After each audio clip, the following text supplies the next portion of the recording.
Shemot, Parashat Kitissa. L'Éternel parla à Moïse en ces termes. Quand tu feras le dénombrement général des enfants d'Israël, chacun d'eux paiera au Seigneur le rachat de sa personne lors du dénombrement, afin qu'il n'y ait point de mortalité parmi eux à cause de cette opération. Exode 30, versets 11-12. Selon le Keli Yakar, chaque fois qu'il y a lieu de dénombrer les fils d'Israël, on parle littéralement d'élévation spirituelle. Nessiat roche, littéralement lever la tête. Pourquoi ? Israël est précieux aux yeux de l'Éternel, à l'instar d'un berger qui compterait avec amour son troupeau tous les jours. Le commentateur ajoute : seules les choses qui n'ont pas une grande signification sont exemptes de dénombrement. Il en est ainsi de la paille, du sable. Par contre, les éléments essentiels à la nourriture de l'homme sont dénombrés dans la Bible. Ainsi, l'orge, séorim, est comptabilité en fagots. Selon l'expression du Cantique des Cantiques, bitner aremat chitim suga bashoshanim. Ton ventre est un fagot d'orge entouré de roses. Le paysan, dans la société patriarcale, et aujourd'hui, accorde une grande importance à ces fagots de blé. Le roi Salomon, d'ailleurs, compare le peuple d'Israël à un tas d'orge où chaque élément de ce blé a une grande signification.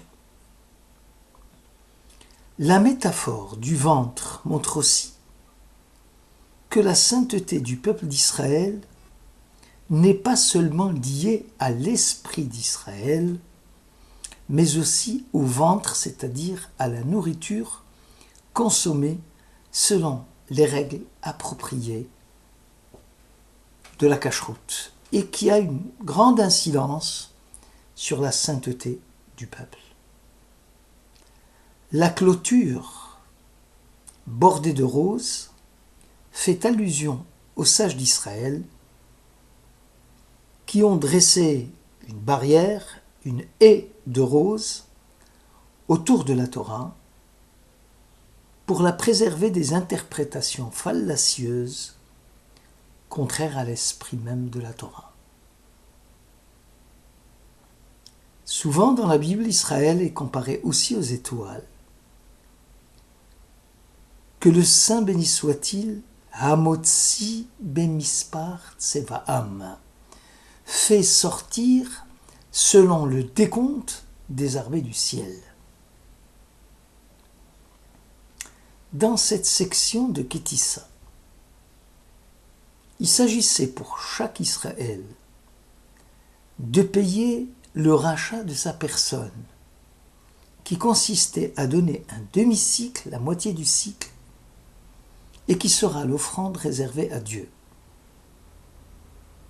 Et ce, concernant quiconque fera partie du dénombrement depuis l'âge de 20 ans et au-delà, et devra s'acquitter de l'impôt à Dieu. Selon les tosafistes, la moitié du cycle, Mahatzit HaShekel, qui correspond à 10 guéras, une unité de monnaie courante à l'époque, devait être offerte à Dieu pour réparer justement la faute du veau d'or, où le peuple s'était fourvoyé justement dans le décompte des heures, puisqu'ils avaient confondu à quel moment devait venir Moshe, Vayar Ha'am qui bochesh Moshe. Le peuple a vu que Moïse avait tardé. Nos sages lisent qui bat Shesh, la 6e heure à laquelle Moïse devait venir et que Moïse n'était pas venu. Donc, le peuple s'était fourvoyé dans le décompte des heures et dans l'attente de Moshe, qui devait revenir après son séjour auprès de Dieu. Pour racheter cette faute du veau d'or, selon les tosafistes, Dieu a demandé à Israël d'apporter la moitié du cycle pour justement réparer cette faute. Moshe, avons-nous dit, avait tardé de revenir. Bochesh, qui peut se lire Bachesh. La 6e heure avait sonné, la moitié de la journée. La moitié de la journée. Journée de 12 portions, selon le calendrier hébraïque. Et c'est pour ça qu'on a porté un demi-cycle. Et Moshe était toujours absent. Le peuple s'était laissé aller à l'idolâtrie. Et la moitié du cycle, moitié de la journée, les 10 guérins, suffiront à payer le rachat de chaque personne de plus de 20 ans, ayant transgressé les 10 paroles, 10 guéras, 10 paroles, dans lesquelles il est mentionné « Tu n'auras point d'autre Dieu que moi ». Une question cependant. Pourquoi les personnes âgées de plus de 20 ans devront s'acquitter du rachat de la faute du veau d'or, alors que le peuple s'était fourvoyé entièrement, enfants et vieillards compris. Les sages du Talmud enseignent que lorsque la grande majorité du peuple juif commet un péché,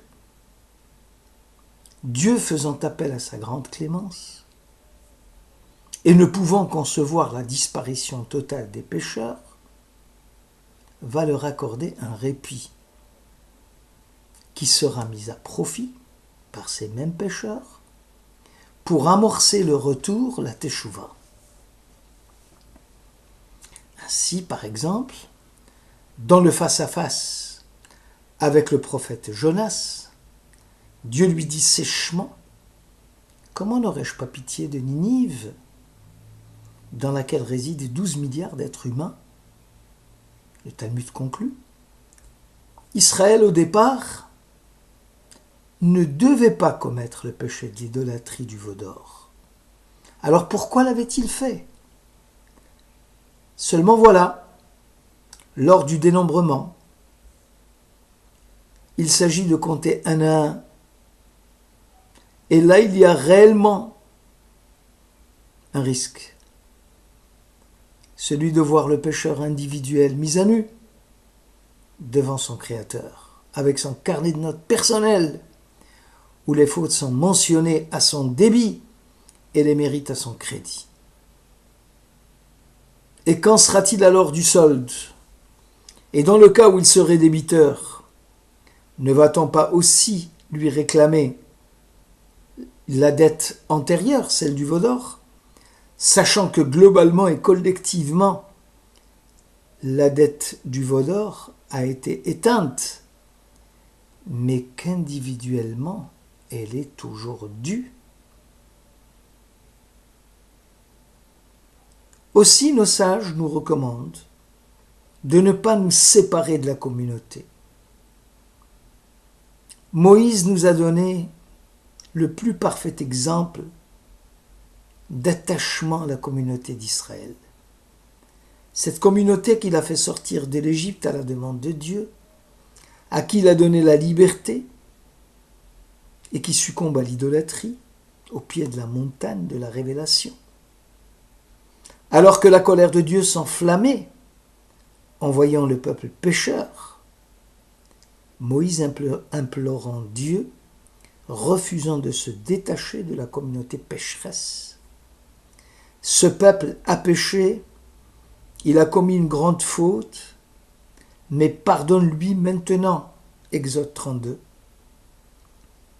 Le grand Moïse ne veut pas de grâce pour lui seul, il ne l'accepte que si elle s'adresse aussi à la communauté d'Israël dont il ne veut pas se détacher, pour le salut de laquelle il a engagé résolument sa vie.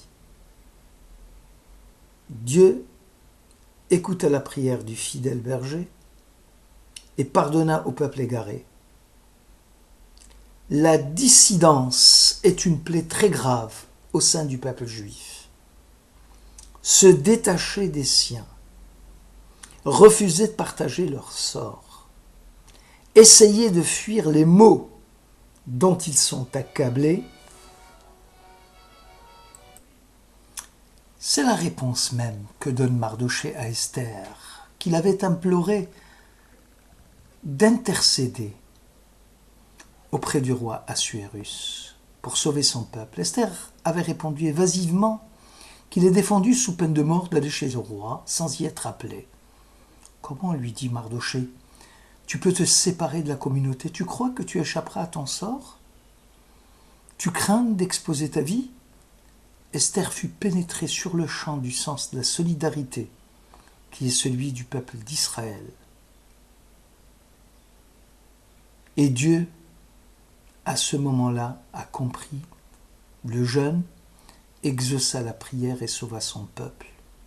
Le Talmud conclut: tout homme qui n'épouse pas les soucis de sa communauté ne prendra jamais part à sa joie.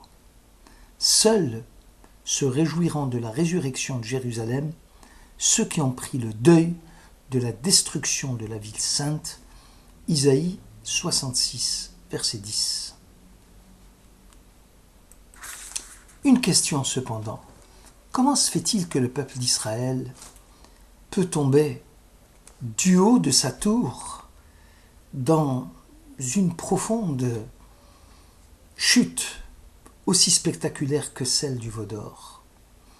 Comment un peuple qui a vu, qui a connu tous les prodiges de Dieu dans l'Égypte pharaonique peut succomber tout d'un coup à un démon de fer Avodazara?